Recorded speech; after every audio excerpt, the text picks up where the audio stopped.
time to read chapter 15. But I wanted to show you my little baby. This is Goldie. She loves to be petted. She's a sweetheart, but she also has really sharp claws. Okay? You sit here and I'll read to you, okay? Because I'm going to read to them chapter 15. It's about a dog.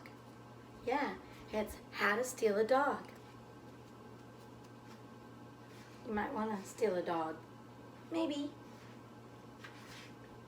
Okay, so yesterday we read chapter 14. My friend, she doesn't want to hear about a dog. Okay, so we read about chapter 14.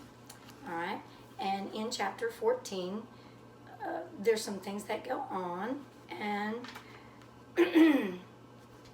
Toby and Georgina actually help Carmela to put up the signs, even though Carmela does not have the money to pay, which is $500 for her little dog Willie to come back. Georgina's making some really bad choices because she feels like money is the most important thing in her life, and we know, because we're pretty intelligent people, that money's not everything, right? Okay, so let's find out what happens in chapter 15. Okay, now listen, Toby. I took him by the shoulders and looked him straight in the eye.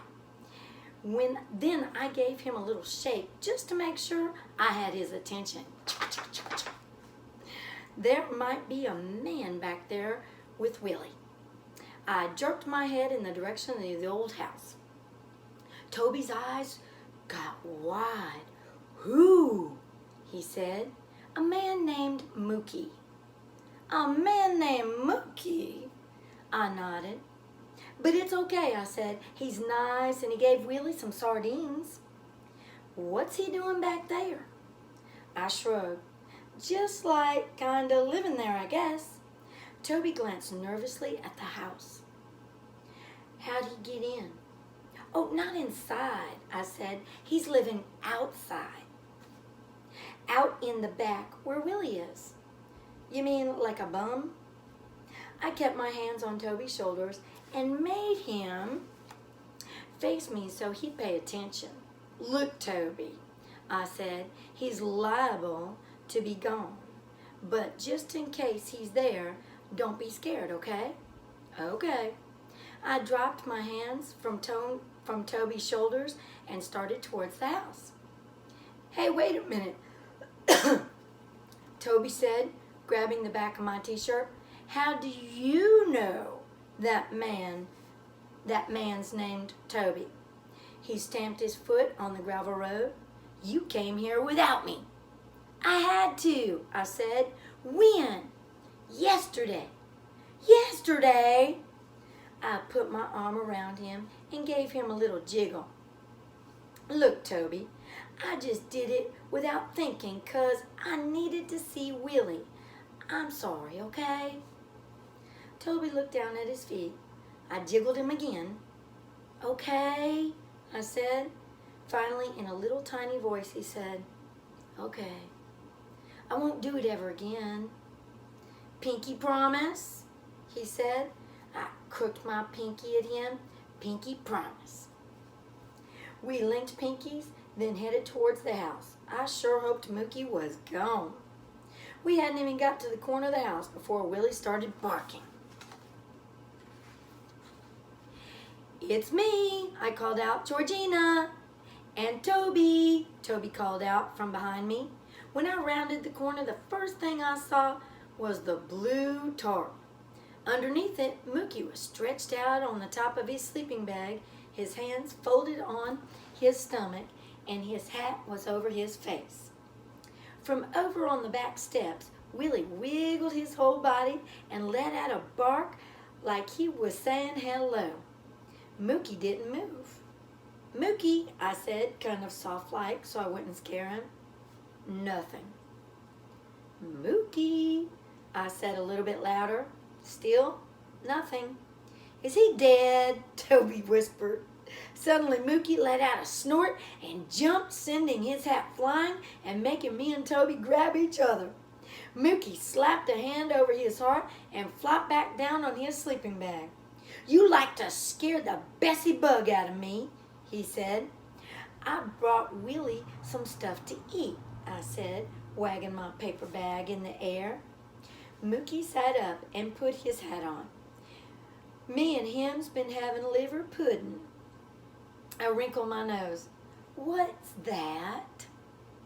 "Liver pudding?" Mookie rubbed his hands in a circle over his stomach. "Some good eating, that's what. Right, Willie?" Willie sat on the porch steps and lifted a paw. Mookie chuckled. "That dog's got good taste." He nodded towards Toby. "Who's he?" "My brother Toby." Mookie got up and held out his 3-finger hand towards Toby. I'd forgotten to warn Toby about that, but for once in his life, he didn't act like he was a scaredy baby. He shook Mookie's hand like he didn't even notice those missing fingers. "It's a darn shame about the landlord of yours, ain't it?" Mookie said to Toby. Toby looked at me and then back at Mookie. "Yes, sir, it is." I felt relief flood over me. Toby wasn't going to say something stupid like he usually did. "I bet y'all sure do miss your little dog, don't you?" Mookie said. "We sure do," I said. Toby nodded. "Yes, sir, we do." Mookie rolled his sleeping bag up and stuffed it into the crate on the back of his bicycle. "Kinda hard to sleep around here, though, ain't it?" I looked over at Willie, and he looked back at me with shiny little eyes, and his eyebrows lifted up. He was curious as anything to hear what I was going to say. I shrugged. "Sometimes," I said. Mookie wiped a plastic coffee mug with his shirt tail and put it into a burlap bag. "He snore like that all the time?" he said. "Not all the time." Mookie chuckled and put a few more things inside the burlap bag. Then he tucked it into the crate besides the sleeping bag. "Are you leaving?" I said. I sure hope he was. "Yep." Good, I thought. Now I could concentrate on what I had to do. Mookie pushed his bike towards the path leading out to the road. "What about that?" I said, pointing up to the blue tarp. "Oh, I'll be back," he said. Me and Toby watched him disappear around the corner of the house. A few seconds later, the sound of gravelly singing echoed through the woods and faded away. "Is he a bum?" Toby said. "I don't know." I sat on the steps beside Willie and let him root around the inside of the bag. He pulled out a chunk of bagel and gobbled it down. "I bet he is," Toby said. I stroked Willie's head while he ate the rest of the scraps I'd brought him, except a slice of tomato. He just sniffed at that. "Don't you think he's a bum?" Toby said. "How should I know?" I snapped. "I don't like him," Toby said. "He smells." "So do you," I hollered, making Willie jump out of my lap and slink away like I'd just smacked him upside the head. "So do you," Toby hollered back. Why was I being so mean to Toby? Maybe I figured if I was mean to Toby, I'd feel better about things. But I didn't. "Let's go take Willie for a walk," I said. The next day, Mama made Toby stay at the coffee shop and do his homework over in the corner booth by the kitchen. He had whined and carried on, but it hadn't done him any bit of good. So now I was finally free to be by myself, and I figured things out. First, I had to visit Carmela and find out if she'd gotten any money from her sister Gertie. I hurried up to the sidewalk towards Whitmore Road. It seemed like the world had blossomed overnight. Bright pink azaleas, white dogwood. The air smelled so sweet, like clover. I had the urge to take my shoes off and run barefoot across the soft green lawns. But I didn't. When I got to Carmela's, I waited outside the gate. The yard was quiet. Not even any birds at the feeder.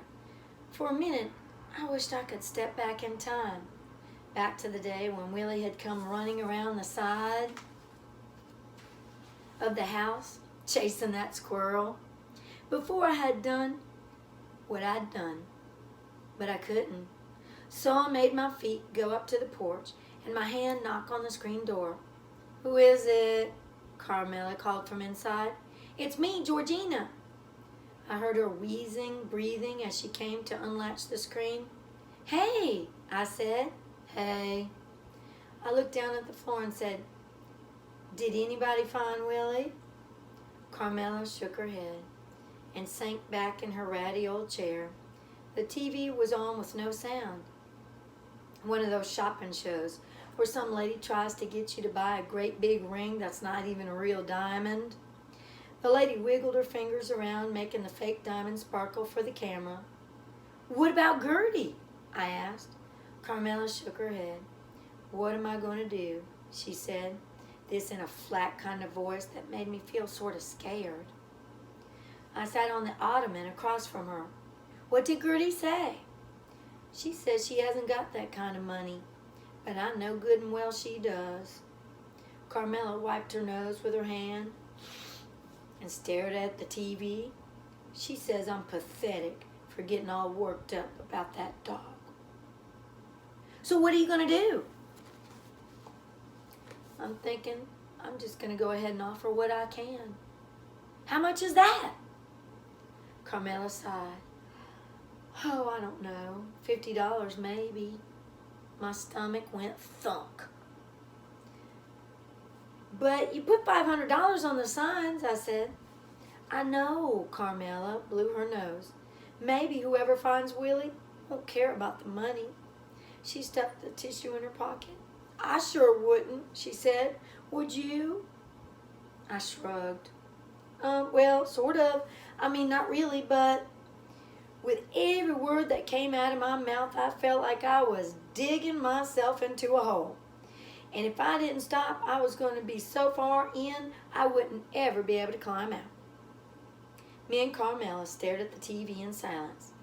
Now that lady was dangling a shiny gold necklace in front of the camera. Her bright red lips were moving, and I tried to imagine what she was saying.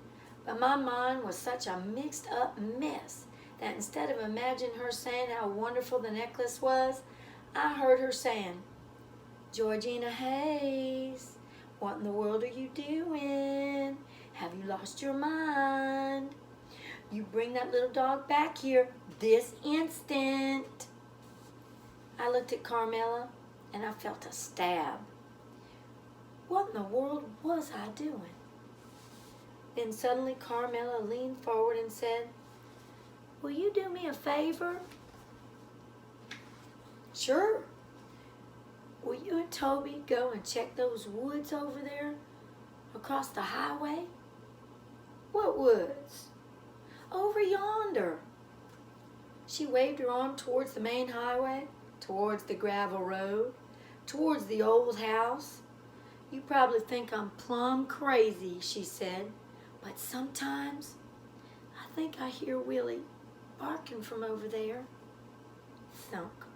There went my stomach again. "Really?" I said. "I drove around over there that way yesterday," she said, "but I thought maybe you and Toby could go and look too." "Okay." "Course, I think I hear Willie scampering around the house too," Carmela said. "So I reckon it's just in my crazy old mind playing tricks on me." Toby's doing his homework at my mama's coffee shop," I said, "but I'll go look." Carmela smiled. "I sure do appreciate everything y'all have done for me." I shrugged. "That's okay." I started for the door. "Besides, maybe if we do find Willie, Gertie'll change her mind and give us $500. Carmela's smile dropped, and she'd look like I'd just told her that the sky had turned purple. "What do you mean?" she said.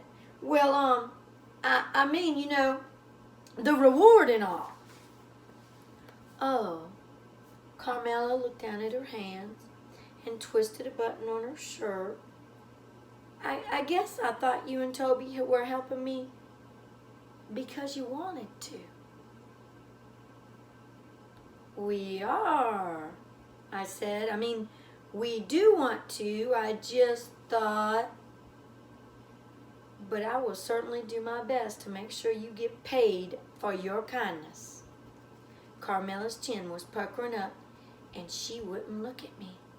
Darn, I thought. That hole I dug for myself was getting deeper by the minute. That's chapter 15. You and I can see where Georgina's kind of messing up, right? I wonder if we're ever messing up in our lives and other people see it, but it takes us a while to realize it. Or maybe we don't see it at all, like Georgina. I wonder if that happens to us. If Georgina was standing here right now, would you want to explain to her that what she's doing is wrong and maybe she should change things? I wonder what you would say. We'll find out on Thursday. Okay? I'll see you guys later and know that I love you very, very much. Thank you.